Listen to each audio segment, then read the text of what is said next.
Okay, nagbabalik tonight with Alog Love yung mga eco vehicles naman ang bibida natin. Ito, kasama natin mga taga TIP. O, ito, ibida mo nga, anong prototype ito? Ito po yung sa amin, sa diesel category po kami. Okay. At yung makina po namin... Ayan, tulong-tulong tayo. Ayan. Yung makina po namin Pakita natin makina. 5 horsepower po ito. Okay. 211cc.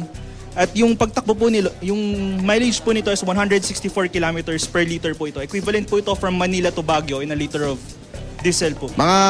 Ilan matitipid niyan? Bali, yung biyahe po nito, 1 liter po, abot na po from Manila to Baguio. Talaga? Okay, so congratulations sa inyo. Ano pang special dito? Saan ang driver? Dito po sa harap, carbon fiber po yung aming Materials. So walang pollution to?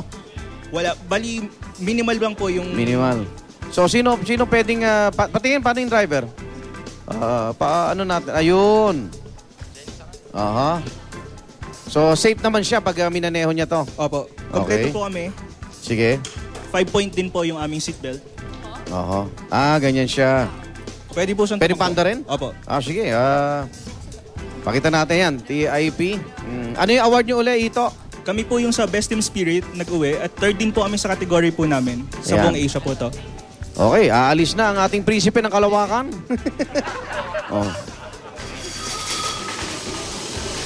Tabi-tabi kayo dyan. Baka...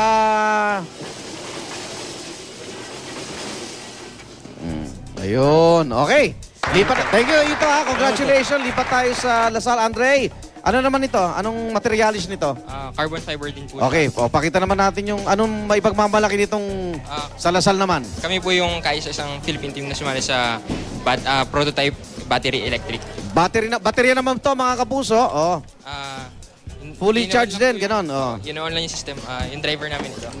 Siya. Sige. Okay, ipaliwanag pa. Ano pang maitutulong ito sa ating environment? Siyempre, walang pollution to, no? Zero emission po siya kasi purely battery. Tapos... Ilang oras ang itatagal nito?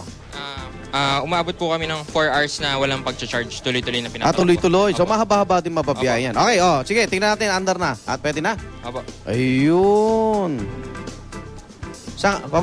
Kamuning? Sige, diretso. Sige, ayan. Ayun. Okay, congratulations Thank you, Andre Lipat tayo. UP! Diliman. Wow, okay. Kara. Ano to? Okay. Ang napanalunan nyo naman. Ano po, 4th place po kami sa category namin. Mga battery si powered. Opo. Hi, Kislap. Ano naman na maitutulong dito sa ating kalikasan? Oy, ano yun?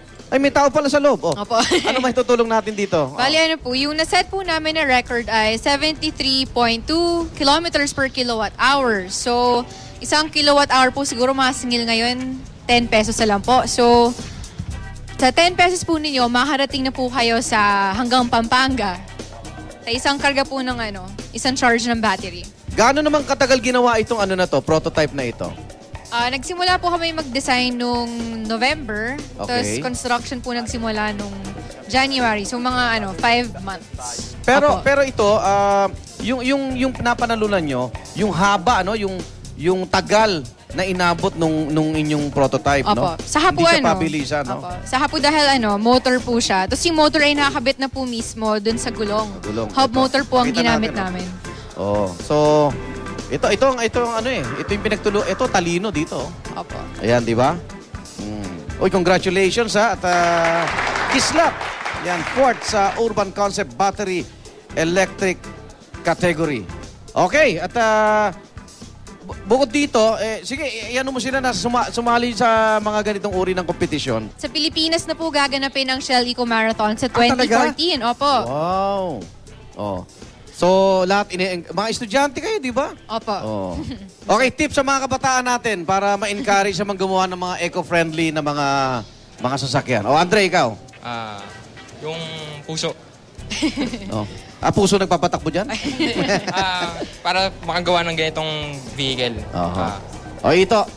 Inspirasyon po na mapabuti yung sitwasyon ng industriya ng transportasyon po sa Pilipinas. Yun yung nag-inspire po sa amin. Sa hindi po natin kailangan umasa sa teknolohiya galing sa ibang bansa. Kaya po ng Oo nga pala, Pilipino to, no? Yung nakikita. Palakpakan naman natin yung ating mga kabataan at good luck and God bless.